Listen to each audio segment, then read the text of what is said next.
예수 그리스도 이름으로 문안드리며 이 교회와 성도들의 삶에 평안이 있기를 예수 이름으로 축원합니다. 저는 여기에서 하루, 이틀, 사흘, 나흘, 닷새, 엿새 일에 가야지만 있는 변방의 목사입니다. 오늘 중앙에 보니까 정신이 혼미해지고 모든 것이 다 새롭습니다. 제가 여러분에게 전하실 하나님의 말씀은 강석훈 목사님이 전하시는 지옥 같은 말씀에 비하면 아무것도 아닙니다. 그래서 저는 오늘 저를 찾아오신 하나님에 관한 이야기를 좀 드리려고 합니다. 하나님은 찾아오시는데 전문가이시죠. 우리가 죄악 가운데 죽을 수밖에 없을 때 그분은 도성인신하셨다. 하나님으로서 낮고 천한 인간의 몸을 입으시고 이곳에 오셔서 모진 고난 가운데 십자가 지시고 그를 믿는 우리를 구원하러 오셨습니다. 그 하나님이 오늘도 여전히 나와 여러분을 찾아오신다는 사실을 믿음으로 확신하시기를 예수 이름으로 축원드립니다. 저는 경상도 사람입니다. 유년 시절을 경상도 안동에서 보냈고 경북 안동에 있는 서부국민학교를 나왔습니다. 서부국민학교 옆에는 경안중고등학교라고 후문 뒤에 학교가 하나 있는데 그 학교 안에 마당 안에 교회가 하나 있습니다. 서부교회라고 교회가 하나 있습니다. 저는 믿지 않는 불신자의 가정에서 성당하다 보니까 교회 갈 기회가 없었습니다. 교회 갈 기회는 없었는데 제가 국민학교 5학년 시절에 크리스마스쯤 돼가지고 교회에 나오면은 호떡을 주겠다고 유혹이 들어왔습니다. 시험에 들지 않아야 되는데 제가 시험에 들어서 교회를 갔습니다. 갔더니 크리스마스라고 선곡 준비를 하는데 선곡 연습하러 나올 때마다가 호떡을 주겠다는 거예요. 그래서 또 제가 그 유혹에 빠졌습니다. 그래서 열심히 가다 보니까 저를 보고 동방박사를 하라고 그러더라고요. 그래서 동방박사가 뭔지도 모르고 그냥 호떡 주는 재미에 동방박사 연습을 한 2주 정도 한 것 같습니다. 그런데 마침 선곡이 올라갈 12월 24일 밤이 되기 하루 전날 저를 보고 통보가 왔는데 해고하겠다. 연극이 올라가지 않게 되었다라고 이야기하더라고요. 그래서 유년시대에 처음 나갔던 교회가 마지막이 되었습니다. 그리고 교회를 떠났고 그렇게 세상살이를 하다가 30살 즈음에 직장이 서울이었으니까 서울로 와서 생활을 하다가 죽을 병에 걸렸습니다. 그래서 이런저런 좋다는 것 다 쫓아다니고 좋은 것 다 먹어보고 용화 도는 것 다 쫓아가고 그것도 되지 않으니까 어머니께서 동명낙가사 주지스님으로부터 하사를 받았는데 많은 돈을 들이고 부적과 염주를 가져오셔서 이걸 가지고 다니면은 너 병이 고쳐진다 이렇게 이야기하더라고요. 사람이 임사오천이라고 죽음의 위기에 빠지면은 무엇인지 찾습니다. 어머니가 죽어 가신 그것을 들고 제가 다니기 시작했어요. 근데 어느 날 제가 이제 죽을 입장이 됐는데 아무런 차도가 없었어요. 그래서 또 이런 생각이 드는 거예요. 성경 속에는 제가 이런 죽음의 입장에 서서 죽음에 대한 공포로 인하여 불안을 느끼고 기절을 하고 이런 상황 속에서 위로가 될 말이 성경에는 있을 것 같아 이런 생각이 드는 거예요. 그 누가 준 생각인지 모르는데 하여튼 그런 생각이 들어서 성경을 찾아보니까 있을 리가 없죠. 초등학교 때 성경을 가진 것도 아니고 잠깐 나갔던 교회 그 기억밖에 없는데 성경이 없고 하여튼 비싼 돈 주고 사온 어머니가 불경 같은 거 있는데 읽어보지도 않고 읽어봐도 몰라. 우리가 한문을 배운 세대이긴 하지만 한문 제대로 아는 것도 많지 않으니까 읽어봐도 모르니까 그냥 절망을 했어요. 없구나 이렇게 생각하면서 절망을 했는데 갑자기 제게 생각으로 말씀이 탁 들어오는 거예요. 두려워하지 말라 내가 너와 함께함이니라. 아멘. 근데 난 이게 누가 이야기하는 줄 몰랐어요. 이게 누구 생각이지? 왜 이런 생각이 들까? 그러면서 가만히 생각하다 보니까 이런 느낌이 드는 거예요. 날 보고 두려워하지 말라고 한 내가가 누구일까? 분명히 나보다는 능력이 있을 거야. 이런 생각이 드는 거예요. 그래서 그 말씀을 기억하며 어머니가 주고 가셨던 염좌를 들고 돌아다녔습니다. 두려워하지 마라 내가 너와 함께함이니라. 두려워하지 마라 내가 너와 함께함이니라. 두려워하지 마라 내가 너와 함께함이라고 달했는데 여러분 효과가 있어요.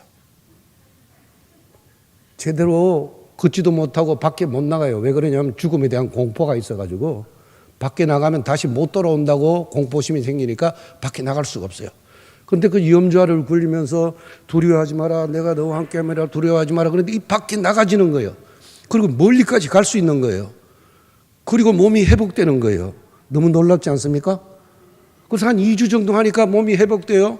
근데 궁금증이 생겨요. 이거 도대체 이 소리가 어디서 온 소리일까? 불경에서 온 소리일까? 성경에 있는 이야기일까? 요즘 같으면 뭐 검색해 볼 수 있지만 그때는 검색해 볼 수 있는 그런 시대도 아니고 핸드폰도 없고 그러니까 야 이거 어디서 온 거지? 근데 마침 제 회사의 후배 하나가 여의도 순복궁교회 다니는 친구가 하나 있었어요. 전화를 했습니다. 전화를 했더니 어떻게 몸은 괜찮냐고. 괜찮아. 우리 한번 만나서 물어보고 싶은 이야기 있는데 그랬더니 만나세요. 어디가 좋을까? 그랬더니 도남동에서 만나세요. 여러분 도남동 아시죠? 술집 많은 곳입니다. 그래도 술집 거기서 만나자 그래서 몸이 좀 회복되니까 만날 수 있겠다 생각해서 거기서 만났는데 참고로 말씀드리면 그 친구는 집사입니다. 여의도 순복궁교회 집사가 저를 술집으로 초대를 했습니다. 그래서 둘이 술을 마시면서 먹으면 안 되는데 제가 술을 마시면서 물어봤습니다. 야, 내가 어느 날 죽음의 위기 속에 처해서 넘어지는데 두려워하지 마라 내가 너와 함께하면 이런 소리가 들렸어. 근데 난 이런 출처가 어딘지는 잘 몰라. 근데 혹시 성경에 이런 이야기 있을까? 이랬더니 형님 그런 이야기 하지 마십시오. 성경에는 그런 이야기 없습니다.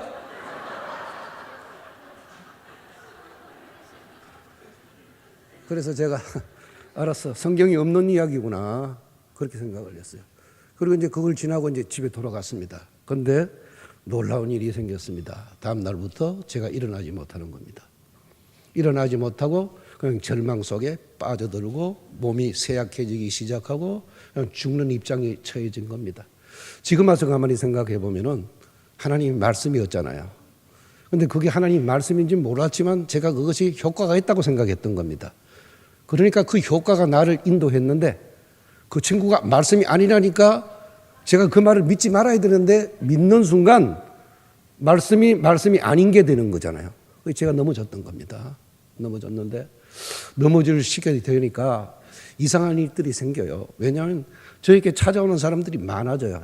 전혀 모르는 사람들이 와서 예수 믿으라고 저를 보고 예수를 믿으라고. 그런데 거절하고 싶은 마음이 없어요. 왜 호떡어덕 먹은 게 있어가지고 거절하지 못하고 알았다고 이야기를 하니까 지금 믿으라 우리 교회 어디라고. 그런데 한 번도 같은 교회에서 오는 사람들이 없고 다 다른 교회에서 와요. 다른 교회에서 다 찾아오는데 너무 많이 찾아오니까 제가 이렇게 이야기했어요. 어머니가 절에 독실하게 나가시는 분이시다. 저는 교회 나가고 싶지만 어머니가 그런 분이시기 때문에 나갈 수가 없다. 내가 우리 어머니가 돌아가시면은 내가 교회 나가겠다 이랬습니다. 그걸 사실로 믿었으면 어머니 그때 돌아가셨을 건데 하나님 그래도 돌아가시진 않게 하셨어요. 그랬는데도 불구하고 몸이 회복되지 않습니다. 신장은 망가져가기 시작하고 그러면 그냥 몸이 지장이 떨리기 시작하고 막 이런 현상들이 벌어지는 거예요. 그러다가 보니까 어느 한 분이 교회는 안 나가시는데 그분이 저에게 충청도 앙성이라는 곳에 아마 기도원이 하나 있는데 그 기도원 원장님이 너무 용해가지고 그냥 머리에 손만 얹으면은 병이 낫는다는 거예요. 근데 난 안 믿었어. 뭐 그럴 일이 있을 수 있겠어? 그런데도 불구하고 우리 어머니가 너무 철떡까지 믿으시니까 저도 그것을 지푸라기에 던는 식명으로 어머니를 따라서 충청도 앙성이라는 곳에 갔습니다. 근데 충성인 앙송이를 가보니까 강원도보다 더 산골이에요. 산이 골이 그렇게 깊더라고요. 더 보니 기도원이 하나 있고 그런 기도원이 뭐 다 썰어간 집에 천막으로 지어진 그런 걸 있고 가보니까 발에 막 이렇게 착고를 차고 있는 사람도 있고 귀신 들려가지고 미쳐가지고 막 그런 사람들이 있더라고요. 근데 남은 집에 왔으니까 인사라도 해야 되겠다는 생각이 들어서 천막으로 지은 교회에 들어가서 제가 무릎을 꿇고 있었습니다. 그런데 무릎을 꿇고 있는 그때 우리 어머니가 그걸 보신 거예요. 야, 저놈이 외아들로 성장해서 엄마 말도 안 듣고 아빠 말도 안 듣고 저 누나가 5이에요. 누나가 3이에요. 누나가 3이고 여동생 2이 있어요. 이게 얼마나 고집스럽겠습니까? 근데 고집스러운 저게 어떻게 저기 와서 무릎을 꿇나 이런 생각이 드셨대요. 정도 들고 일단은 왔으니까 좀 잘 부탁한다고 맡겨놓고 제가 그때 30살이었는데 맡겨놓고 어머니가 내려가셨어요. 내려가시면서 어머니가 나중에 들려준 이야기인데 거기서 산을 하나를 내려가지면 버스를 탈 수가 있어요. 그래서 내려가시면서 야 저렇게 완악한 놈이 무릎을 꿇고 거기 가서 기도하는 거 보니까 하나님이 계신 모양이다 이렇게 생각했대요. 저는 뭐 그런 생각이 전혀 없어요. 근데 어머니가 그렇게 생각하신 거예요. 근데 어머니 속에는 뭐가 있었냐면은 교회에 간다니까 예수한테 간다니까 무장을 하고 와야 되는 거예요. 왜 무장을 해야 될까요? 예수한테 질까 봐. 그래서 어머니가 뭘 무장을 했을까요? 온갖 부적에다가 온갖 불경책을 들고 그리고 염주알을 넣고 그렇게 오신 거예요. 근데 나는 몰랐죠. 몰랐는데 그렇게 오셨는데 내려가면서 어머니가 아들이 믿고 아들이 산다면은 나 이거 버릴 수 있다 생각하신 거예요. 그래서 거기다 불을 지르셨대요. 불경책을 내어놓고 염주알을 내어놓고 불을 질러버렸어. 오늘부터는 절에 안 간다. 아들이 살인 게 우선이지. 그래서 내가 예수 믿어야겠다 생각 불을 팍 질러버렸는데 그 불이 타는데 그 불 타올라가는 불꽃에 뭐가 보였냐면 뱀이 보였대요. 뱀이 막 타올라가는 게 보였대요. 그래서 어머니가 그날부로 그냥 저를 딱 끊으시고 교회에 나오기 시작하셨어요. 할렐루야. 그런데 문제는 뭐냐면 나는 안 믿는다는 거예요. 거기 데려다 놓고 왔는데 안 믿어요. 나는 뭘 믿었냐 하면은 예수 믿는 게 문제가 아니라 그 용하신 원장님이 내게 기도를 해가지고 내가 병을 낫게 되면은 얼마 정도 헌금하고 돌아가서 또 여의도 순복음교회 집사 만나고 술 먹어야지 이것밖에 없어요. 그것밖에 없는 거예요. 근데 3주 동안 있는데 아무런 변화가 없어요. 아무런 변화가 없고 거기 계신 분들이 저를 보고 찬송할 줄 모르면 가서 그냥 응얼응얼 거리시고 기도 안 되면 아버지라고 그러세요 그러는데 아버지가 안 됩니다. 왜 안 될까요? 내 아버지가 아니니까. 아버지가 안 되는 거예요. 그러다가 3주가 되니까 더 이상 있을 수가 없어. 근데 그분들이 나중에 이야기했는데 제 얼굴이 아주 막 나려졌대요. 그럴 수밖에 없죠. 뭐 죽을 사람이 그럴 수밖에 더 있어요. 그때 몸무게가 38kg. 그거밖에 안 나갔어요. 그럴 수밖에 없어요. 근데 어느 날 그 3주가 지난 뒤에 하루 전에 제가 하나님 앞에 이야기를 했어요. 그때는 뭐 하나님이 계시다면은 저를 오늘 안 만나주면은 다시는 나 못 만납니다. 이렇게. 다시는 나 못 만납니다. 이러면서 산에 올라갔는데 그때 산에 올라갔을 때 뭐 찬송을 부를 줄 알아야죠. 근데 수원 중앙 침례교회 집사님이 한 분이 풍을 맞아가 거기 오셨는데 그분이 풍을 맞아가지고 은울한 목소리 찬송을 부르는데 옛날 찬송가 9장 거룩 거룩 거룩 이거 부르시는 거예요. 곡조도 안 맞고 멜로디도 안 맞고 막 다 그래. 나도 엉터리인데. 근데 하도 듣다가 보니까 그게 귀에 박힌 거예요. 그래서 혼자 앉아가지고 거룩 거룩 거룩 이랬어요. 그러다가 야 기도는 한번 해보자. 무릎을 꿇고 기도하려면 기도가 돼야죠. 아버지 할래야 아버지가 돼야지. 안 돼. 그러는데 꿍 하는 소리가 들리는 거예요. 눈을 떠봤어요. 아무것도 없어요. 여러분 감리교 신앙에 우리보다 조금 영적인 그런 것들이 있잖아요. 그때 감리교에서 오신 권사님 한 분이 저를 보고 이야기하기를 배 선생님 기도하시다가 무슨 소리 나면은 눈 뜨면 안 됩니다. 눈 뜨면은 마귀한테 지는 겁니다. 무슨 소리 산에 가서 기도하다가 무슨 소리를 하더라도 계속 기도를 해야 됩니다. 이 소리를 하시는데 그게 기억이 되는데 남자가 오기가 있지 마귀한테 내가 질 수가 있어 이런 생각이 드는 거야. 그래서 마귀한테 안 주려고 다시 눈을 감은 거예요. 근데 눈을 감으니까 소리 막 저려오기 시작하는 거야. 또 시작이구나. 저는 그렇게 생각했어요. 또 시작이네. 몸이 나쁘니까 막 저리다가 기절하고 이러거든. 근데 막 저리기 시작하는 거예요. 그랬는데 이게 자꾸 올라오면서 이 떨리는 속도가 더 빨라지는 거야. 그 나중에 이 떨리는 속도가 얼마나 빠른지 제 귀에 들리는 소리가 제트기가 지나가는 소리가 들려요. 왕 하는 거예요. 이 몸을 떨고 있는 겁니다.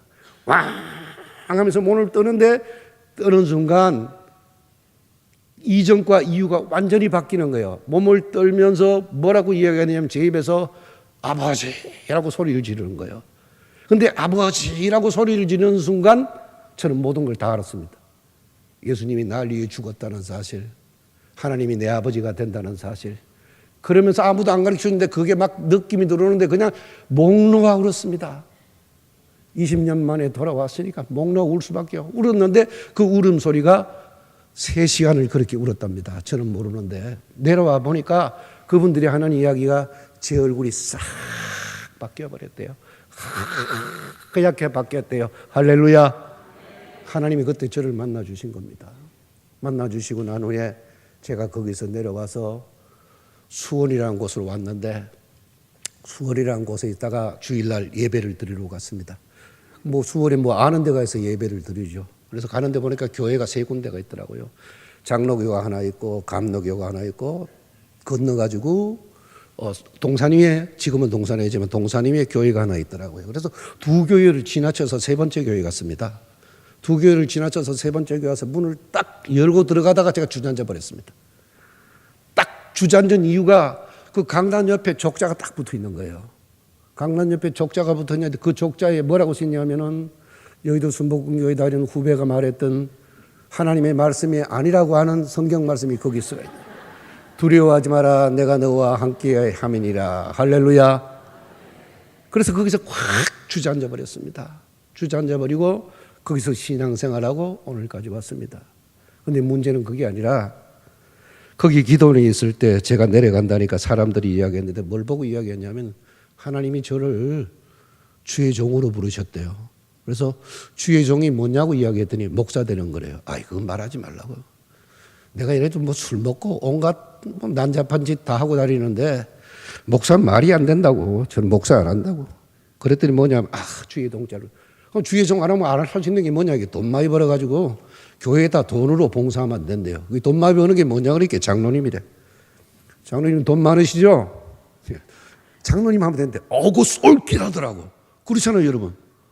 하나님이 돈 주셔가지고 교회에다 돈 바치는 건 쉬운 일이야. 10개 주면 1개 갖다 바치고 뭐, 그거 얼마든지 할 수 있는 일이야. 나는 무려 3개나 드린다 그랬어, 3개. 하나님이 저에게 10개 주시면 3개로 갖다 제가 목사 안 하고 장로 돼가지고 열심히 봉사하겠습니다. 이렇게 했는데요. 이게 마음이 부담이 됩니다. 내가 목사 되어야 된다고 들었던 그 이야기가 제게 부담이 되기 시작했습니다. 그래서 이건 뭔가 해결을 해야겠다라고 생각을 했습니다. 근데 해결이 안 됩니다. 왜? 아무리 기도해도 하나님이 듣지 않으시니까. 그래서 제가 포기를 했습니다. 어차피 몸무게는 38kg, 하나님이 저를 살려주신다고 뭐 말씀을 하셨지만 회복은 안 되는 상태, 그런 상태이니까 제가 기도원에 올라갈 각오라고 40일 기도를 했습니다. 40일 기도를 하고 담배를 피웠는데, 담배 끊을 준비를 해서 맥심 커피를 잔뜩 싸가지고 기도원에 올라갔습니다. 첫날 딱 호기롭게 제가 하나님 앞에 이렇게 이야기했습니다. 하나님, 저 담배 끊습니다. 요 한 갑만 딱 피우고 제가 담배를 딱 끊겠습니다. 그래서 한 갑까지 올라온 거 가지고 담배를 화장실 뒤에 가서 피우고 발로 밟고 화장실 뒤에 가서 담배 3일 피우니까 한 갑이 없어지더라고. 그래도 담배는 많이 안 피웠으니까 한 갑이 없어지더라고. 딱 이제부터는 담배는 안 피우고 커피를 마시기 시작합니다. 지금도 뭐 커피 하루 6잔 7잔 마십니다. 커피를 담배가 커피로 바뀐 겁니다. 그런데 그게 안 돼요. 딱 3일 참고 다니까 죽겠어요. 그런데 거기 산이잖아요. 담배를 살 수가 없어요. 살려면 4km를 가야 돼요. 그래서 어떡합니까? 화장실 뒤에 가서 내가 발라봤던 담배를 다시 꺼내서 피웁니다. 사람의 습관이 그만큼 무섭다는 겁니다. 우리가 하나님 앞에서 우리의 습관을 변화시키기가 얼마나 힘든지 저는 그때 깨달았습니다. 그때 깨닫고 40일을 기도했습니다. 40일 기도를 하고 지금도 잊지 않습니다. 그 목사님 이름이 김동감 목사님인데, 그분이 와서 부흥회를 하셨습니다. 뭐 작은 교회 목사님인데 부흥회를 하시는데, 제가 하나님 앞에 대답을 해달라고, 제가 목사가 맞냐고 대답을 해달라고 그래서 마지막 집회 때까지 아무 소식이 없어요. 그래서 그 소식이 없어서 딱 하나님 앞에 기도를 하고 마지막 찬송을 부르고 하는데 온통 세상이 하얘지기 시작하는 거예요. 그러면서 제가 반바지를 입고 여름에 눈물을 흘리는데 이 눈물이 떨어져 허벅지에 됐는데 허벅지가 막 타는 것 같아요. 근데 제 눈에 빨간 게 보이는 거예요. 팍, 팍, 순간순간 열리는 거예요. 팍, 팍, 팍 이러는데 빨간 점이 보이면서 그게 점점 커지는 거예요. 이게 뭘까? 근데 자꾸 커지는 거예요. 이게 뭐지? 그랬는데 보니까 나중에 그게 꽃이더라고요. 장미꽃. 장미꽃이 확 보이는데 나중에 장미꽃 다발 전체가 보이는데 한 분이 그 장미꽃을 들었어요. 들었는데 목이 없어요. 세 사람이 지나가는데 목이 없어. 흰 옷을 입었어. 빨간 띠를 둘러서 한 사람은, 두 사람은 안 하고 그리고 지나가. 내 앞으로 쫙 지나가는데 저는 제 속에서 뭐라고 이야기했냐면 하나님 따라가겠습니다. 제가 목사하겠습니다. 이 소리가 들리더라고요. 그래서 제가 목사를 시작했습니다. 그리고 죽을 병에서부터 약 쓰지 않고 했는데도 불구하고 제가 이렇게 살아 있습니다. 할렐루야. 제가 그것뿐만 아닙니다. 5분을 못 잤습니다. 잠자는 게. 근데 제가 주님 앞에 제 자신을 헌신하기를 다짐하고 난 뒤부터 어느 날 모르도록 잠이 듭니다. 사실 20몇 년 전에 제가 강릉 산돌교회 신원원 목사님하고 목사님들하고 해남에 여행을 갔는데 신원원 목사님이 저를 보고 잠을 자다가 깨우는 거예요. 목사님 비계 비고 자세요 이러는 거예요. 그래서 깨가지고 비계 비워주는데 제가 비계를 비고 있더라고요. 근데 이 양반이 왜 비계를 비라 그러지 했더니 제가 코를 고란 거예요. 그때까지 몰랐습니다. 제가 5분밖에 못 자는 줄 알았는데 그때 보니까 내가 잔다고 생각하면 잠이 들고 깬다고 생각하면 깨는 거예요. 이 잠을 마음대로 자는 거예요. 잠을 마음대로. 5분도 못 잤던 잠들을 제가 하나님 앞에 5분만 자게 해주세요라고 기도를 했는데 하나님이 그 기도를 들으시고 지금까지 머리만 대만 잡니다. 할렐루야. 하나님 앞에 우리가 더한 기도는 하나님이 절대 잊지 않는다는 사실을 여러분 믿음으로 확신하시기를 예수 그리스도 이름으로 축원합니다. 그랬습니다. 그리고 이제 신학교를 갔습니다. 목사로 신학교를 들어갔습니다. 신학교를 들어갈 때 제가 책을 한 권 읽었습니다. 이런 책이 허드슨 테일러의 일기. 그런데 허드슨 테일러의 일기 내용이 지금은 뭔지 모릅니다. 뭔지 모르는데 그때 받았던 감명은 뭔가 하면은 그 허드슨 테일러라는 분은 절대 사람을 의지하지 않고 하나님만 의지한다는 겁니다. 그래서 제가 마음의 다짐을 했습니다. 이런 다짐 함부로 하면 안 됩니다. 마음의 다짐을 했는데 그 다짐의 내용이 뭔가 하면은 저는 모든 필요를 하나님께만 구하겠습니다. 이렇게 다짐을 했습니다. 그리고 하나님만 의지했습니다. 제가 첫 번째 전도사하고 받았던 사례비가 15만 원입니다. 15만 원 받고 신학교 다닌 겁니다. 그런데 15만 원을 받고 다니면 어떤 일이 벌어지냐면 그 15만 원을 가지고 11조 헌금을 하고 감상금을 하면 10만 원 남습니다. 그 10만 원 남으면 그 10만 원 가지고 제가 다 쓸 수 있느냐 못 씁니다. 왜? 학교 가면은 주일날 가면 애들이 전도사님 빵 사주세요. 전도사님 하드 사주세요. 안 사줄 수가 없습니다. 거기 5만 원 달아납니다. 그럼 5만 원 가지고 제가 차비만 하는 겁니다. 제가 애가 둘입니다. 생활이 안 되는 거죠. 생활이 안 돼요. 근데도 놀랍게도 생활이 됩니다. 두 아이 다 대학 한 번도 남의 손 빌리지 않고 대학 졸업했습니다. 제가 신학교 다닐 때 한 번도 학비꾸로 다닌 적 없습니다. 이렇게 말하는 것은 제가 있었던 교회에서 저에게 장학금 주지 않았습니다. 그 문제도 제가 다 해결을 해야 됩니다. 그런데 누구에게도 제가 달라 소리를 못하는 서원을 했기 때문에 누구에게도 달라 소리 안 합니다. 근데 하나님께만 달라 그럽니다. 근데 그게 채워집니다. 학교 가면은 공짜로 밥 먹을 수 있는 쿠폰이 있습니다. 신학생들은 그때 당시에는 굶는 사람들이 많았기 때문에 누구나 그 속에 손을 빼가지고 하나 가져오면 국수 한 그릇 줍니다. 그런데 저는 한 번도 손도 본 적 없습니다. 왜? 먹을 것을 주셨기 때문에. 뿐만 아닙니다. 저는 신학생 때 도서관에 가서 책 빌려본 적 없습니다. 제가 다 사서 봤습니다. 어느 날 저와 같이 공부했던 전도사님 한 분이 제게 와서 그러더라고요. 전도사님은 어찌하여서 그렇게 학비 걱정하지 않고 책값 걱정하지 않고 학교를 다닐 수 있습니까? 집이 부자인 모양입니다. 이랬어요. 저는 집이 부자가 아니고 저를 도와주는 성교회가 있습니다. 어떤 성교회입니까? 저도 좀 소개를 좀 해주셔서 좀 학비 지원 받고 다니게 해주십시오. 예, 그러시죠. 뭐 어떤 성교회입니까? 삼인성교회입니다. 삼인성교회 어디입니까? 이러더라고요. 그래서 성부, 성자, 성령 성교회입니다. 할렐루야. 예, 그리고 제가 강릉으로 왔습니다. 부교육자 생활하다가 2004년도에 교회를 개척했습니다. 지금의 강릉 이력교회. 원래 꼭 21년째 되죠. 21년째 되는데 강릉 이력교회를 개척하고도 제가 하나님 앞에 했던 그 서원 때문에 한 번도 누구에게 도와달라 이야기하지 않고 그냥 시작한 겁니다. 교회를 개척할 당시에 어떤 문제가 있었느냐 하면은 제가 부교육자로 있던 교회가 어려워졌습니다. 그래서 그 교회를 나오게 되었는데 그 교회를 나오면서 제가 받아야 될 사례비 못 받았습니다. 또 제가 받아야 될 퇴직금 못 받고 달치 사례를 못 받고 나왔습니다. 주중엔 돈이 없어요. 그때 보니까 연금에서 400만 원을 제가 넣어놨더라고요. 근데 연금은 50%를, 그때 지금 40%를 빌려주는데 그때는 50%를 빌려줬어요. 200만 원을 대출을 받아서 200만 원 갖다 6개월을 살았습니다.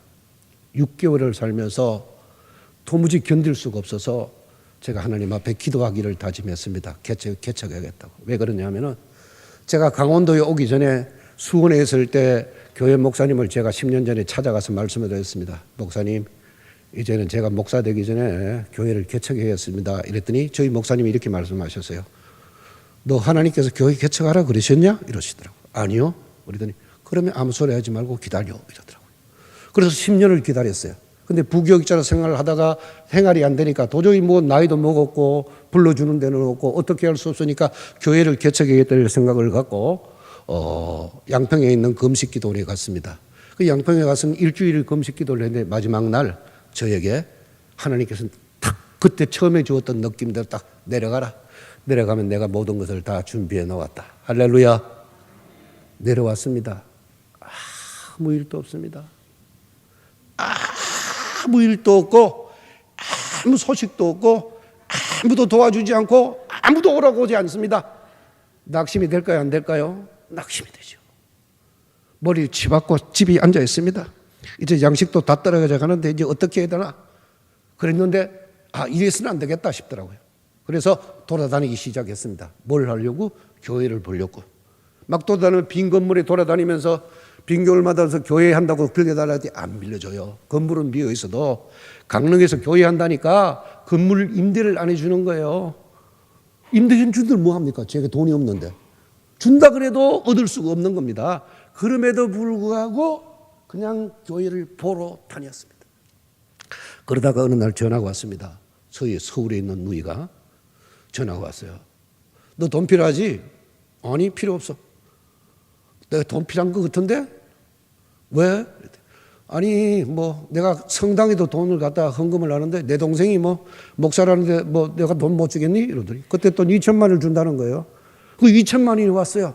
그래서 그 2천만 원을 가지고 건물을 계약하고 교회를 시작했습니다. 그런데 교회를 시작하니까 교회에 뭘 설치할 수 있는 것들이 아무것도 없어요. 노예가 돈을 교회가 시작돼야지만 주지 그 전에 안 줬거든요. 또 달라 할 수도 없는 노릇이고 그냥 빈 곳에서 그냥 내놓고 탁자 하나, 그리고 김창환 목사가 저하고 같은 교회 출신인데 그분이 홍수 맞고 난 뒤에 남은 의자 10개를 줬어요. 그 남은 의자 10개를 펴놓고 예배를 드리기 시작했습니다. 그런데 그때부터 어떤 일이 생겼냐면은 그냥 의자가 걸어옵니다. 에어컨이 걸어오고 냉장고가 걸어옵니다. 이럴 때 하나님 앞에 할례도 괜찮습니다. 걸어옵니다. 걸어오면서 교회가 채워지기 시작한 거예요. 저희 교회가 일회교회입니다. 왜 일회교회일까요? 아까처럼 한 것처럼 하루 이틀 사흘 나흘이 아니라 하나님이 준비하신다는 뜻으로 일회교회입니다. 내려왔더니 하나님이 시작하게 하셨고 시작하게 하신 하나님이 필요하셨는데 그때 당시에 어떤 일이 벌어졌냐면은 총회에서 만사운동을 시작했습니다. 이 달라 소리 안 해도 생활비를 주는 겁니다. 그때 제가 있을 때는 달라 소리 안 해도 생활비를 주니까 제가 하나님 앞에 서원했던 것을 변하지 않아도 되는 겁니다. 그러다가 한 3년, 4년 이렇게 받았는데 이래서는 안 되겠다 싶더라고요. 아니 내가 하나님을 의지한다고 여기서 주는 돈을 계속 받아도 되냐? 그래서 받지 않았습니다. 4년째 돼서 그냥 자립을 했는데 자립이 돼서 자립한 게 아니라 그냥 했습니다. 그냥 하고 난 뒤에 자립을 하고 난 뒤에 어떤 일이 벌어졌냐면 6개월을 죽을 뻔했어요. 왜냐하면은 차상위가 제일 어렵다고 6개월 동안 견딜 수 없는 가난이 찾아들어오는 거예요. 그런데 그 6개월을 견디고 났더니 하나님이 성도들에 불러두시고 성도들을 모이게 해주시고 그들로 하여금 11절로 하게 하고 교회가 진행되도록 하셨습니다. 할렐루야. 저희 교회는 거의 대부분의 성금 수입이 11조입니다. 왜냐하면 아이들부터 어른들까지 11조 안 하는 사람이 없습니다. 다 합니다. 왜 그런 게 희한한 게요. 교회를 처음 개척했는데 어느 분이 헌금을 하는데 봉투에 넣어서 헌금을 했어요. 주일 헌금을. 봉투에 넣어서 헌금하니까 다른 사람도 다 그걸 따라하는 거예요. 또 11조를 하는데 봉투에 넣으니까 애들까지 그걸 다 따라하는 거예요. 지금도 그래서 우리는 전부 교회가 11조로 돌아가니까 교회가 어떤 일이 있냐면은 변동이 없어요. 항상 그 수입이 일정하니까. 일정하니까 그렇게 돌아가는 겁니다. 그렇게 돌아가는데 여러분 한번 생각해 보세요. 교회가 제가 처음에는 하나님 앞에서 1,000만 원에 45만 원의 월세를 받아 살았습니다. 가난한 사람들이 월세 내는 시간이 얼마나 빠르게 돌아오는 줄 아십니까? 월세 내고 나면 한 달, 다음 달이요. 월세 내고 나면 한 달이요. 그래서 하나님 앞에서 기도했어요. 제발 월세를 안 내는 교회를 저에게 주세요. 그랬더니 15년 뒤에 하나님께서 저에게 월세를 안 내도 되는 교회를 주셨어요. 전세교회를. 전세교회 60평짜리를 주셔서 그걸 옮겼어요. 근데 전세교회 한 4년 있다가 보니까 나가라는 거예요. 나가라는 거예요. 왜 나가라나 그러냐니까 회사가 싫어한다. 그 건물이 강원일보 건물입니다. 근데 강원일보 사장님이 싫어하니까 나가라는 거예요. 그래서 제가 그랬습니다. 아니 전세 계약이 10년인데 4년 돼서 나가라고 말이 되느냐 그랬더니 그래도 안 된다고 나가라고 좀 상황을 봐달라고 그랬어요. 가만히 생각했어요. 제가 법을 따져가지고 거기서 붙은 앉아 있으면은 강원일보 직원들이 손해를 보는 거, 피해를 보는 것도 결단을 했습니다. 예, 제가 나가겠습니다. 근데 나가겠다고 한 동기가 있어요. 어느 목사님이 저기 오셨어요. 오셔서 뭐라고 이야기하냐면, 배 목사님, 이제 뭐 교회가 20년이 다 돼 가니까 교회 건축할 때도 되지 않았습니까? 이 교회를 건축하시죠. 그래서 제가 돈이 있어야 건축을 하죠. 그랬더니 그분이 하시는 말씀이, 목사님이 땅만 사시면은 교회는 저희가 지어주겠습니다. 할렐루야. 아니 제가 땅만 사면 교회를 지어준대요. 아무것도 할 것이 없다는 거예요. 그래서 그 이야기를 믿고 얼마나 기쁜지 몰라요. 그분이 저를 사랑하시니까 그런 거 아닙니까? 그래서 그날부터 교회가 돈이 없는지 얼마나 있는지 살펴보니까 1억 6천만 원이 있더라고. 20년 모았는데 1억 6천만 원 모아간 거예요. 그래서 하여튼 1억 6천만 원 그거 가지고 땅 보러 다녔습니다. 여러분 1억 6천만 원 가지고 강릉에서 땅을 얼마나 살 수 있을까요? 2달을 달했는데 결론이 땅 살 수 없다는 겁니다. 1억 6천만 원 가지고는 대출을 받아도 불가능한 일입니다. 근데 가만히 생각하니까 이런 생각이 드는 거예요. 그분이 땅을 사서 자신의 교회에 청원을 하면은 교회에서 땅을 지어주겠다. 교회를 지어주겠다. 청원이 뭐죠? 달라고 하는 거잖아요. 달라고 하는 거니까 하나님이 뜻이 아니구나. 이렇게 생각해요. 내가 달라고 하는 것이니까 하나님이 뜻이 아니야. 그렇게 생각을 하고, 기양 땅 사기로, 교회를 짓기로 했으니까 임대 건물이라도, 상가 건물이라도 사자. 보니까 3억 원짜리 상가 건물이 나왔더라고요. 그래서 1억 6천만 원을 가지고 교인들이 한 4천만 원을 헌금을 하고 1억 원 대출 받으면 될 것 같다고 교인들을 회의를 했더니 교인들이 뭐 4천만 원을 뭐든지 할 수 있다고 그랬어요. 그래서 1억 원을 대출을 받기라고 은행에 알아봤더니 은행에서 얼마든지 해주겠다고, 대출을 해주겠다고 수렴을 해서 내시라 그래서 와서 3억 원짜리 건물을 샀습니다. 계약을 했습니다. 그리고 은행에다 1억 원을 대출을 신청을 했습니다. 1억 원 대출을 신청해 준다 그랬는데 일주일 뒤에 연락이 왔습니다. 목사님, 왜요? 그랬더니 이거 유지재단에 들어가는 건물이네요. 예, 유지재단에 들어가는 건물입니다. 우리 방장님 유지재단 이사장이신데 들어가는 건물입니다. 그랬더니 은행에서 하는 이야기가 유지재단에 들어가는 건물의 대출에 관해서는 강원도가 승인을 해줘야 됩니다. 이러는 거. 승인 받지요, 뭐. 이러고 유지재단에 연락을 했습니다. 유지재단에서 강원도에 알아보고 저한테 연락 오기를 강원도에서 대출을 승인을 해주는 경우는 어떤 경우있냐 하면은 유지재단에 가입된 교회만 해준다는 겁니다. 가입하려는 교회는 안 해준다는 겁니다. 어떤 문제가 생겼습니까? 당장 계약금이 날아갈 형편에 처했습니다. 그래서 거기서 은행에서 저를 보고 이야기하는 게 뭐냐면 이렇게 이야기했어요. 그러면 유지재단으로 가입하지 마시고 강릉 이대교회 명의로 하시면은 저희가 대출을 내드립니다. 이러더라고요. 그래서 어느 분들이 이야기하기를 교회 명의로 대출을 받고 나중에 그 대출금이 받으면 그때 유지재단에 가입을 해도 늦지 않으니까 그렇게 하라. 순조롭게 갈 수 있어요. 가만히 생각해 봤습니다. 제가 이제 은퇴 3년 남았습니다. 3년을 남았는데 은퇴 3년 남은 사람이 그렇게 해서 시간이 지나서 마음이 바뀌지 아니라는 보장을 제 자신이 할 수가 없습니다. 그렇지 않습니까? 견물생심이라고. 목사가 은퇴할 줄 되면은 노후 걱정도 해야 되는데 아니 내 돈 들어갔는데 이거 뭐 그냥 놔두고 가면 되겠어? 이거 팔아가지고 적당히 내가 좀 가져가야 되지 않겠어? 이런 유혹이 있을 수 있다는 생각이 들었어요. 그래서 저는 거절을 했습니다. 거절을 하고 하나님 앞에 기도를 했는데 4일 만에 제가 몸이 쫙 빠졌습니다. 왜? 돈이 없으니까. 몸이 쫙 맞아서 하나님 앞에 기도를 했는데 하나님이 돈 줄 생각을 안 하시고 뭐라고 그러시냐면은 너한테 돈이 있다는 거예요. 제가 무슨 돈이 있습니까? 그랬더니 너한테 돈이 있대. 아니 무슨 돈이 있어요? 물어봤더니 너 아들 성경이 어릴 때부터 세뱃돈 받아가 적금 들어놓은 거 있잖아. 그거 1,000만 원 있다는 걸 내가 알고 있는데 보니까 1,000만 원 있더라고. 그 아들 동의도 없이 대출을 해지했습니다.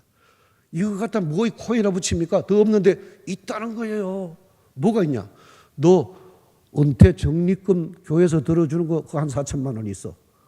그 내 이름으로 계속 들어주는 거거든요. 있구나. 4천만, 5천만 원 됐어요. 그랬더니 돈이 또 부족해. 또 있다는 거예요, 하나님이요. 어디 있냐 그랬더니 우리 집사람한테 장인어른이 땅을 팔고 우리 쓰라고 돈을 그때 1,000만 원 보내주신 것이 계세요. 근데 장인어른 돈이 사윗돈입니까? 장인어른의 돈은 딸 돈이잖아요. 그거 제가 쓰지 않고 딸에게 줬어요. 그냥 집사람한테 줬더니 집사님이 그 돈을 쓰지 않고 은행에다 집어넣는 거예요. 그거 빼고 또 제가 연금 들어놓은 거 거기서 뭐 한 4천만 원 대출 받을 게 있다는 거예요. 이 토탈 한 1억 3천 정도를 제가 대출을 받았어요. 제 걸 뺐어요. 그리고 그 나머지를 어떻게 했냐면 교인들이 다 채워서 사봉을에 교회를 샀습니다. 할렐루야. 지금 유지도련에 들어가 있는 우리 자가교회 교인입니다. 그럼에도 불구하고 은퇴를 두고 난 뒤에 이런 생각이 듭니다. 바꿈을 가면서 모자람도 없고 부족함도 없이 교회를 세워서 언치재단에 두고 제가 다음 좋은 목사님 오기를 위해서 기도하고 넘겨주고 가는 이 헌신이 과연 잘된 헌신일까? 사람들은 생각합니다. 목사님이 은퇴할 때가 되어서 노후에 쓰실 돈을 교회에다 다 내고 한 게지 그게 잘한 일일까요? 또 어떤 분들은 야 대단합니다 이렇게 이야기를 해요. 그런데 그게 과연 잘한 일일까요? 저는 하나님 앞에 확신할 수가 없습니다. 왜냐하면 바울이 이런 이야기를 했습니다. 내가 내 몸을 쳐 복종하게 하면 내가 남에게 전파한 후에 자신이 도리어 버림이 될까 두려워합니다. 바울이 하나님 앞에 헌신을 했는데 그 헌신을 버림받지 않게 해서 자기 자신을 쳐서 헌신했다는 겁니다. 사랑하면 모든 것들이 다 기초가 중요합니다. 그죠? 건물도 기초가 중요하듯이 신앙도 기초가 중요하고 헌신도 기초가 중요합니다. 아무리 헌신한다고 할지라도 그 헌신이 하나님의 뜻과 같지 않다고 한다면 그 헌신은 하나님 앞에 어떻게 보면은 아무짝에도 쓸모없는 헌신이 될 수가 있습니다. 저는 제 기준, 제 원칙, 제 생각, 내가 옳다고 하는 생각을 통해서 오늘날까지 어쩌면 하나님 앞에 헌신했을 수도 있습니다. 그런 헌신이 남들이 보기에 아무리 화려하게 보인다 할지라도 하나님 앞에는 아무 소용이 없는 것일 수도 있다. 바울이 왜 자기 자신을 쳤을까요? 자기 자신을 왜 쳐서 하나님 앞에 복종을 하여 헌신했을까요? 그건 다름이 아니라 스멀스멀 기어 올라오는 자기 생각 때문에 그렇습니다. 예수 믿는 사람들이 하나님 앞에 서서 살아가여 자신의 몸을 드릴 수 있을 때 가져야 될 첫 번째 덕목이 뭐라고 생각하십니까? 예수님께서는 우리에게 이렇게 이야기하셨습니다. 누구든지 나를 따르려거든 자기를 부인하고 자기 십자가를 지고 나를 쫓을 것이니라. 할렐루야. 네가 나의 제자가 되려고 한다고 한다면은, 네가 예수 믿는 사람이 된다고 한다면은, 네가 남성교 회원으로서 헌신한다고 하려 한다면은 너의 기초는 너 자신을 부인하는 것이 첫째가 되어야 된다고 이야기하시는 거예요. 네가 목사냐? 목사라고 한다면 목사로 헌신할 때 너 계획, 네 방법, 내 기준을 버릴 줄 알아야 된다. 무엇 앞에? 하나님의 말씀 앞에. 이게 첫 번째라는 겁니다. 그분을 누가 보이셨느냐? 예수님이 보이셨죠. 예수님은 본래 하나님과 같은 분이시되 하나님과 동등됨을 취하지 아니하시고 자기를 비워 죽기까지 복종하셨다. 할렐루야. 자기 자신을 부인하셨다는 겁니다. 내가 하나님이야, 제2격인 성자라고, 이런 주장 한 번도 안 하셨다는 겁니다. 예수님께서 병자를 고치시고 죽음 가는 자를 살리시고 더러운 귀신에 떨려 살아가는 사람들의 귀신을 내어 쫓으실 때 그분이 성자 하나님의 위격으로서 능력을 행사하신 것이 아니라는 것을 성경이 이야기합니다. 때때로 사람들은 이렇게 얘기합니다. 예수님은 하나님이시니까 그렇게 하실 수 있었지. 예수님이 하나님이시니까 모든 것을 다 할 수 있었어. 성경 어디를 찾아봐도 예수님께서 이 땅에 오셔서 당신이 하나님으로서의 권리를 행사했는지 살펴보시기 바랍니다. 없습니다. 그분은 병자들을 고쳐주시고 죽은 자를 살리시고 더러운 귀신에 잡힌 자들의 더러운 귀신을 내어 쫓으신 것은 성령 하나님의 손을 의지하셔서 하셨다는 사실을 분명하게 알려주고 있다는 겁니다. 그래서 첫 번째 해야 될 내용이 자기 부인입니다. 너희 안에 이 마음을 품어라. 곧 그리스도 예수의 마음이다. 이게 무슨 마음인 것 같습니까? 그 마음은 자기를 비우는 마음입니다. 자기를 부인하는 마음입니다. 자기를 부인하지 못하는 믿음의 삶, 자기를 부인하지 못하는 헌신의 삶은 아무리 좋은 결과를 이룰다 할지라도 하나님께 드림이 아니 될 수도 있다는 사실을 기억해야만 합니다. 오늘 본문의 말씀은 우리 몸을 거룩한 산 제물로 하나님 앞에 헌신하라. 그것이 너희가 드릴 영적 예배다 라고 이야기하고 있어요. 내가 모든 하나님의 자비하심으로 너희를 구원한다. 너희 몸을 하나님이 기뻐하시는 거룩한 산 제물로 헌신하라. 할렐루야. 오늘 헌신 예배를 드리는 남성교 회원들은 이 말씀에 따라서 하나님께 헌신하시기를 예수님이 축원합니다. 헌신하기 위해서 해야 될 일이 뭐죠? 아까 장로님이 읽으신데 세 가지입니다. 이 세대를 본받지 말고, 이 세대에 뭘 본받지 말라는 겁니까? 가치관을 본받지 마라. 우린 여기서 사는데요. 그럼에도 가치관을 본받지 마라. 뭔지도 모르는데요.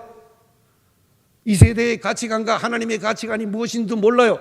모르기 때문에 말씀을 들어야 된다는 겁니다. 모르기 때문에 말씀을 보고 따라야 된다는 겁니다. 너희 마음을 새롭게 하여 변화를 받아. 어떻게 마음을 새롭게 받습니까? 인문학적 소양을 통해서, 독서를 통해서 변화됩니까? 변화될 수는 있지만 영원토록 변화되지는 않는다는 겁니다. 우리를 온전히 변화시킬 수 있는 것은 하나님의 말씀입니다. 할렐루야. 고집스럽고 강팍하고 술 먹기 좋아하고 놀기 좋아하고 했던 저를 변화시켰던 것은 세상에 있는 지혜와 경험과 독서가 아니라 두려워하지 말라고 하신 하나님의 말씀이 저를 변화시켰다는 사실을 믿음으로 확신하시기를 축원합니다. 하나님의 온전하신 뜻을 우리가 어떻게 한다는 이야기입니까? 하나님의 온전하신 뜻은 하나님이 계시해 주지 않으면 아무도 알 수가 없습니다. 하나님의 말씀이 계시될 때만이 하나님의 뜻을 알 수가 있는 겁니다. 사랑하는 여러분, 시도하지 않으면 아무것도 할 수 없습니다. 감나무 밑에 감 떨어지기를 기다려서는 결코 그 감이 내 입으로 들어오지 않습니다. 감을 먹으려면 올라가서 홍시를 따야지만 먹을 수 있는 겁니다. 마찬가지로 하나님의 말씀을 들었다고 한다면 그 말씀에 순종할 때만이 하나님의 능력을 맛보게 되는 겁니다. 38포에 죽어가는 몸이 아무런 약도 먹지 않고 5분 동안 자기를 소원했던 내가 5분이 아닌 머리만 붙이면 자는 삶을 지금까지 살아오고 있습니다. 어떻게 그런 일이 벌어졌을까요? 능력이 있으신 하나님의 말씀을 듣고 순종했기 때문에 그렇습니다. 그 말씀에 따라 살아갔기 때문에 그렇습니다. 그렇다고 한다면 우리가 하나님 앞에서 남성교회로 여성교회로 믿음을 살아가는 예수님의 제자로 살아가는 헌신이 하나님의 말씀의 기초가 되어야 되는데 하나님의 말씀이 우리에게 뭐라고 이야기하는지를 들어보셔야 됩니다. 성도는 누구입니까? 예수 믿는 사람은 누구입니까?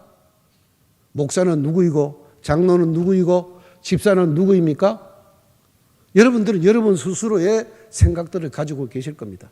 목사는 하나님이 세운 종이고 장로는 목사와 함께 협력하여 교회를 치리하는 장로이다. 뭐 이렇게 생각할 수도 있습니다. 그건 세상이 세운 제도이고요. 성경은 뭐라고 이야기하느냐? 성도는 하나님을 보여주는 자입니다. 사랑하는 성도가 누구라고요? 하나님을 보여주는 자. 뭘 통해서? 나의 생활을 통해서 너희 몸을 거룩한 산 제물로 드리라. 그게 뭐 보여주라는 이야기입니다.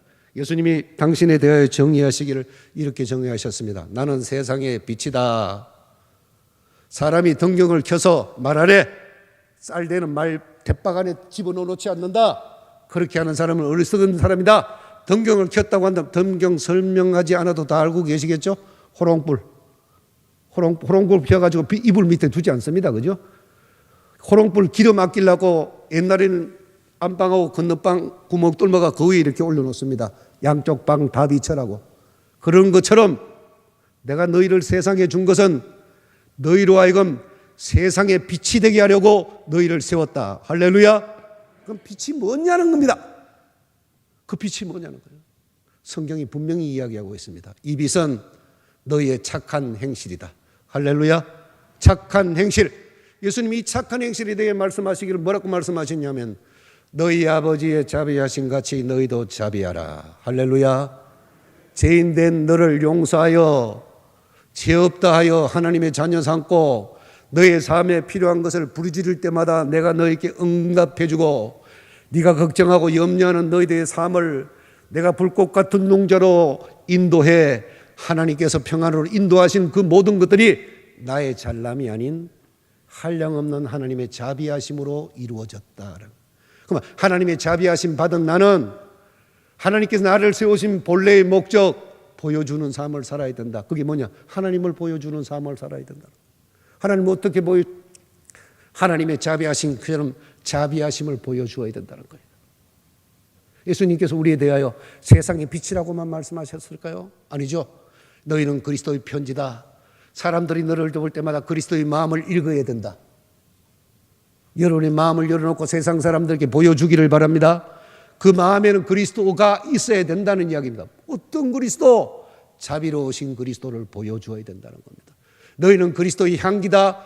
내 냄새 풍기지 말고 예수 그리스도의 냄새를 풍겨줘라. 예수 그리스도의 냄새가 뭐예요? 아무런 조건 없이 베푸는 자비라는 겁니다. 자비. 우리의 삶 속에 자비를 보이지 않는다고 한다면은 예수 그리스도를 보여주는 자의 삶을 살지 못하고 보여주는 자의 삶을 살지 못하고 한다면은 그의 헌신은 헛것일 수 있다는 사실을 우리는 기억해야만 된다라는 겁니다. 그럼 누구에게 자비를 베풀어 줄까요? 예수님께서 율법사가 찾아와 이야기했습니다. 가장 큰 계명이 뭡니까? 마음을 다하고 뜻을 다하고 목숨을 다하여 주 너희 하나님을 사랑하라. 둘째도 이와 같으니 이 뜻은 무엇이에요?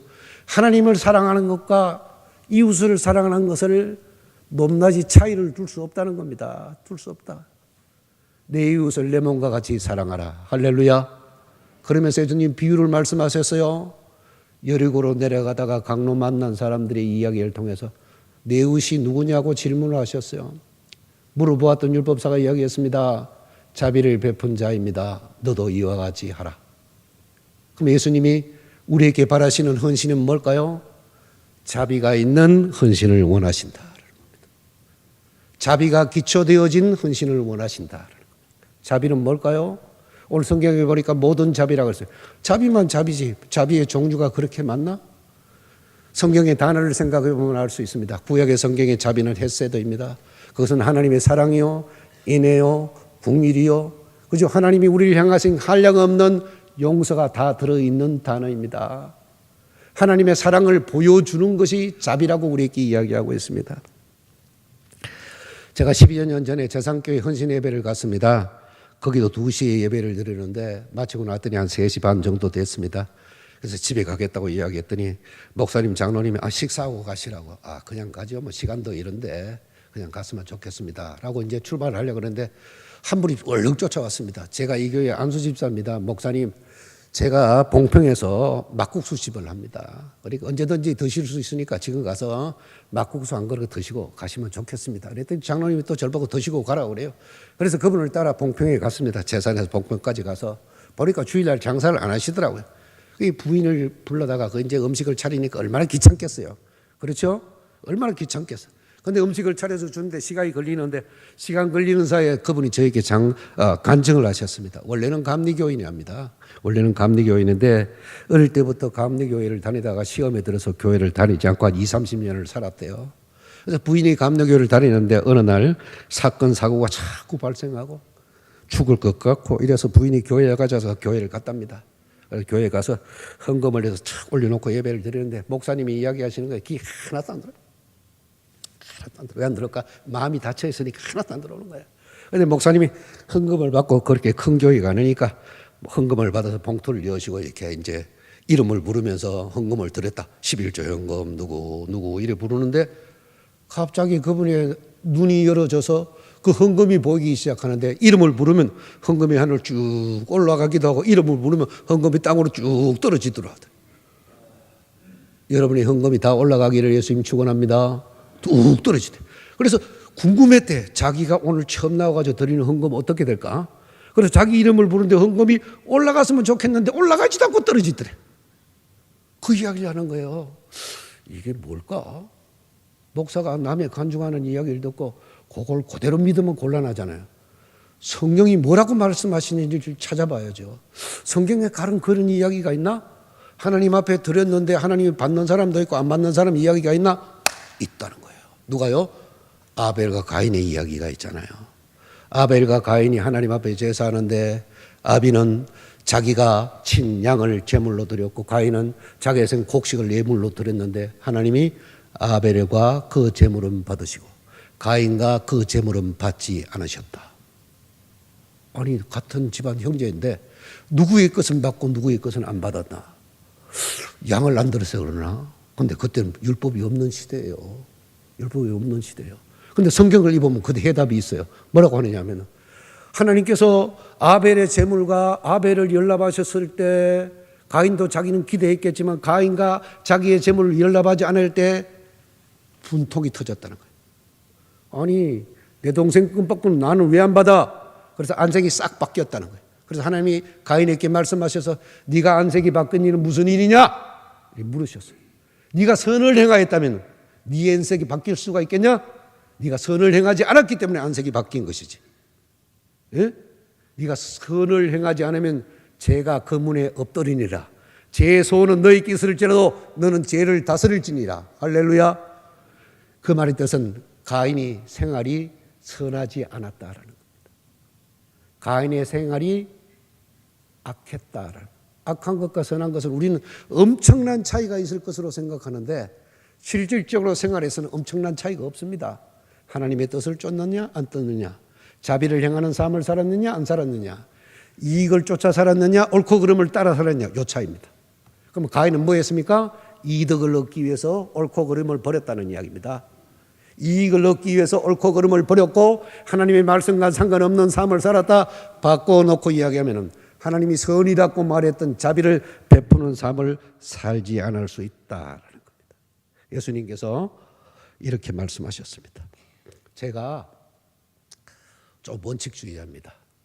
여러분 보시기에는 깐깐하지 않을 것 같지만 제가 엄청 깐깐한 사람입니다.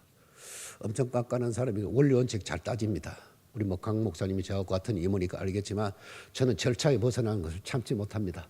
절차는 지키라고 있는 겁니다. 그죠? 지키라고요. 그런데 하나님 앞에서도 그럴까? 한번 생각해 봐야 된다는 겁니다. 제가 강릉에서 같이 목회하는 목사님이 한 분 계시는데 죄송합니다.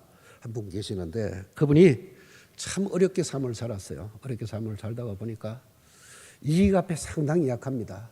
자기 이익이 될 만하면은 뭐 조금 잘못됐더라도 이익을 먼저 찾습니다. 근데 저는 그것을 견디기가 어렵습니다. 왜 어렵냐면 목사가 장로님 앞에 본이 안 되니까 너무 어려운 거예요. 그래서 그것 때문에 다투고 가로막고 하는 이런 일이 벌어지는데 바꿀 생각이 없습니다.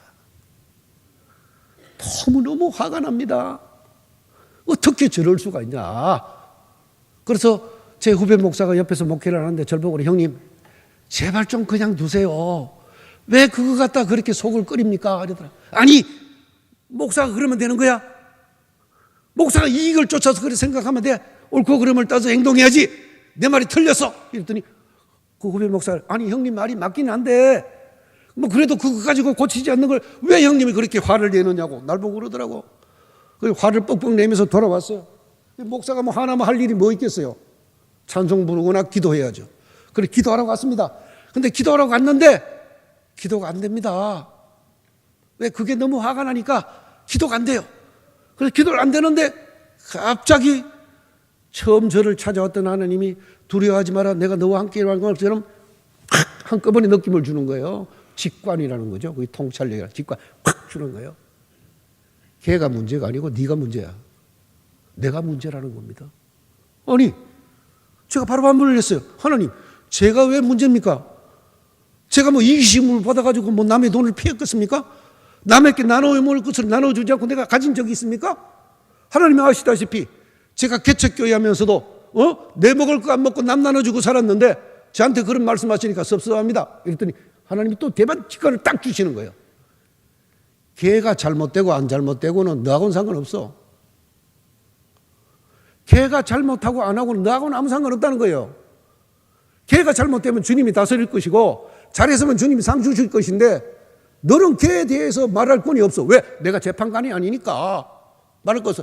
다만 너에게 뭐가 문제냐면 그 사람을 대하는 너의 태도가 문제야. 그 사람을 대하는 나의 태도가 문제라는 겁니다. 내가 너에게 자비를 베풀었다.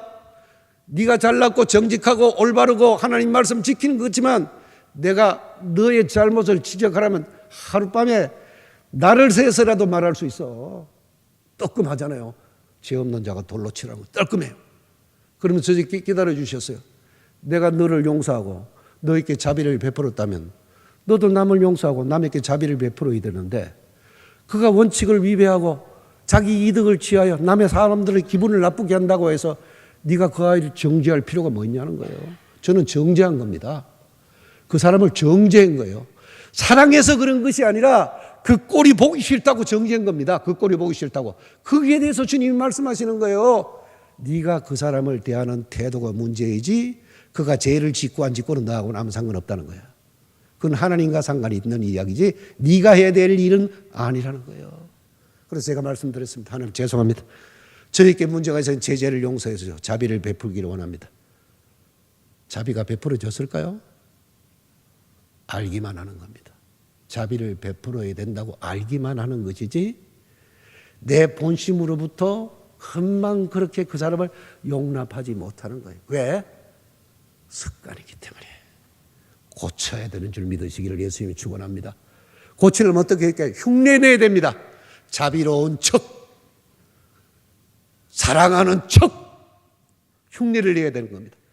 내가 너를 사랑한다, 내가 너에게 자비를 베푼다라고 너그럽게 대하는 흉내를 내다가 보면은 그렇게 되는 줄 믿으시기를 예수님이 축원합니다. 자비를 베풀어라 이렇게 말씀하셨습니다. 그럼 내게 하신 주님의 이 느낌이 성경에 있을까요? 있습니다. 하나님 우리를 원칙으로 대하실까요? 하나님 우리를 원칙으로 대하지 않습니다. 그럼 하나님 법으로 다스릴까요? 법은 원칙이지만 하나님 우리 법대로 안 다스립니다. 이게 복음입니다. 할렐루야. 현장에서 간음하다 잡힌 여자가 있었습니다. 사람들은 그 간음하는 여자를 돌로 때려 죽이려고 했습니다. 현장에서 잡혔으니까 상상해 보시면 알겠습니다만 몰골이 어떻겠습니까? 돌로 때려 죽이려고 사람들이 그러다가 더 악한 생각이 들었습니다. 야, 이럴 게 아니라 그 예수라는 사람이 법을 지키는지 안 지키는지 우리 한번 데려가 봐야겠어. 여자를 질질 끌고 갑니다. 어차피 돌에 막아줄 죽을 여자 뭐 탈이 배든 말든 창피를 당하든 말든 학기 뭐해서 그냥 들고 와서 그냥 가면 되는 거지 막 끌고 가는 겁니다. 저는 의문이 하나 생겼습니다. 아니 뭐 간음을 혼자도 하는 것도 아닌데 왜 여자만 끌고 갔을까? 남자도 같이 끌고 가야지. 동의하시면 하면 여자들은 웃고 남자들은 아무 이야기 안 합니다. 근데 구약은 그랬습니다. 여자만 끌려간 겁니다. 그래서 율법사에 이야기합니다. 예수님 간음하다 현장에 잡힌 여자가 잡혔습니다. 성경에는 돌로 치라 그랬는데 선생님은 어떻게 생각하십니까? 이렇게 물었어요. 선생님 예수님 말씀하셨습니다. 죄 없는 자가 뭐 돌로 쳐라. 땅에 엎드려 땅을 끄적끄적 하다가 고개를 들어보니까 다 가고 없더라. 여자야 너를 정죄하는 자들이 어디 있느냐? 하나도 없습니다. 나도 너를 정죄하지 않는다. 뭐 하셨다는 이야기입니까? 법으로 하면 너는 죽어야 되는데 나는 너를 법으로 대하지 않고 자비로 대한다. 할렐루야. 이게 복음입니다. 법으로 대하면 율법입니다. 주님은 우리를 법으로 대하지 않고 자비로 대하십니다. 할렐루야. 그러면서 우리에게 요구하시기를 자비로 헌신해라. 남성교회 여러분 자비로 헌신하기를 예수 그리스도 이름으로 축원합니다. 그러면서 예수님이 다시 한번 자신에 대해서 말씀하셨습니다. 나는 세상의 빛이다. 나를 따르는 자는 어둠에 다니지 않고 생명의 빛을 얻으리라. 할렐루야. 내가 너에게 자비를 베푸는 세상의 빛이다. 네가 나를 따라오면은 너에게 생명의 빛이 있을 것이고 그 생명의 빛이 너를 살릴 것이다. 이렇게 말씀하는 거예요. 우린 다 예수 그리스도의 자비로 말미암아 구원을 받았습니다. 믿으시면 아멘 하시기를 축원합니다. 그럼 이 생명의 빛을 받았던 것들이 한 번 받았다고 영원히 유효할까요? 우리에게는 심판이 없을까요? 심판 없다고 이야기는 하지 않습니다.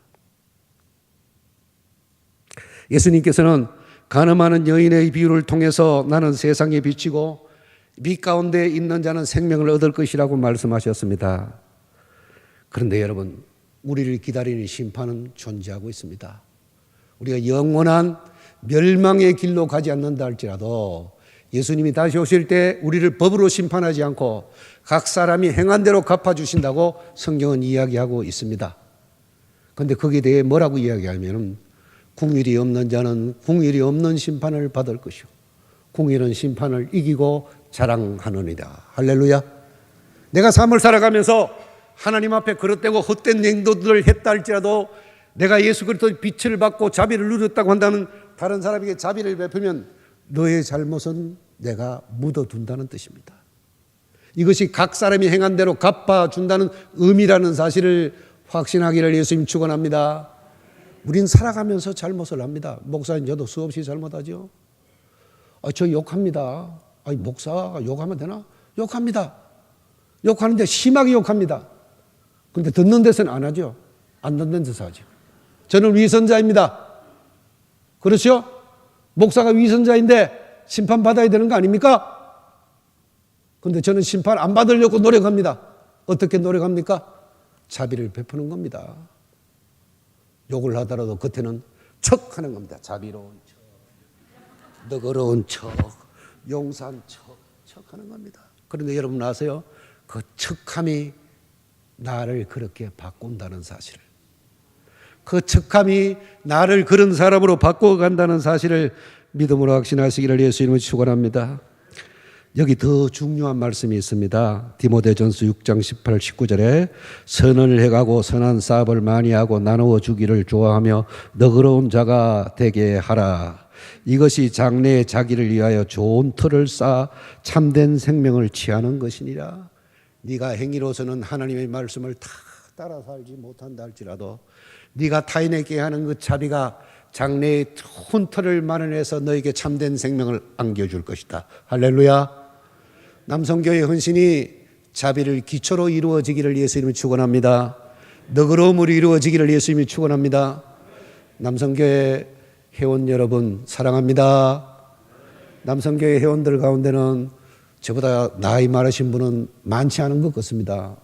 저도 나이가 꽤나 먹었는데, 그죠? 꽤나 먹었는데 쉽게 바뀌지 않습니다. 제가 안 바뀌니까. 여러분도 안 바뀔 줄로 저는 확신을 안 하더라도 믿음으로서 위로를 받습니다. 우리 다 같이 척하는 남성교회 헌신을 통해서 하나님 나라 세워가기를 그리스도 예수님을 축원합니다. 밖에 나가면 예수 천당 불신 지옥을 외치는 사람들이 있습니다. 사람들이 이렇게 기독교를 욕먹게 하게 혐오스럽게 그렇게 예수 천당 불신 지옥을 외치느냐고 이렇게 말합니다. 그런데 안 하는 것보다 하는 것이 낫습니다.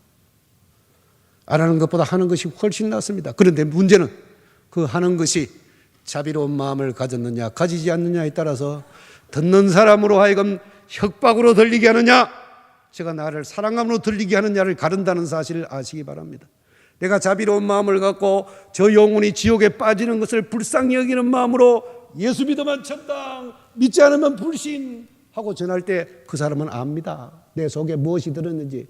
근데 내게 자비도 없고 너그러움도 없이 그냥 정죄하는 마음만 가지고 예수 천당 불신 지옥을 외쳤다면 혐오감입니다. 혐오감. 뭐의 차이일까요? 나의 기초가 무엇냐의 차이입니다. 일하는 건 똑같지만 열매는 다르다는 겁니다. 좋은 나무가 좋은 열매를 맺고 나쁜 나무가 나쁜 열매를 맺는다고 했습니다. 그렇다면 우리 헌신이 좋은 열매가 되어야 될 줄 믿으시기를 축원합니다. 좋은 열매 되기 위해서는 어떻게 됩니까? 내가 자비로운 마음으로 일하는 겁니다. 자비로운 마음으로 복음을 전하는 겁니다. 사랑하는 사람들을 아껴서 여러분 이웃에 가가지고 복음 전하십시오. 예수 이름 복음 전하면 주님께서 저에게 했던 작은 목소리로 저를 구원하신 것처럼 여러분이 전하는 그 자비로운 바탕을 통해서 전해지는 헌신을 통해서 한 생명이 구원될 줄 믿으시기를 예수 그리스도님 축원합니다. 사랑하는 여러분, 속초 중앙교회는 속초 지역의 어떤 교회일 뿐만 아니라 강릉 동로회 안에서도 모범이 되고 어떤 데는 교회입니다.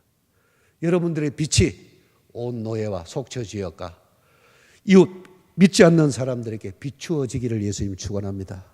그리고 주님이 이 교회를 사랑하셔서 하나님의 영광 가운데 교회가 든든히 평안히 서가고 여러분의 삶에 축복이 넘쳐나기를 그리스도 예수 이름으로 축원합니다.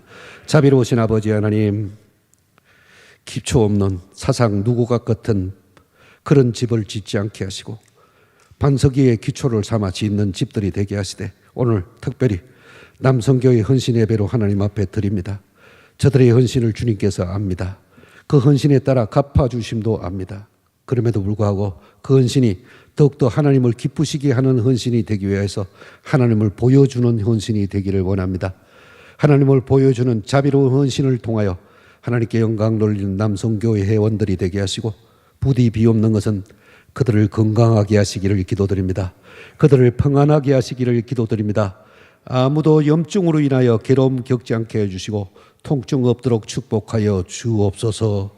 강석훈 목사님을 기억하사 하나님께서 주의 종으로 하여 기도하게 하심도 뜻이 계시올진데 진실로 하나님의 장중에 잡힌 큰 종이 되게 하시고 강원 동로일을 위해서도 더욱더 큰 일을 할 수 있는 목사님으로 세워주시고 그 헌신이 하나님께 영광이 되어지도록 복을 나리워 주옵소서.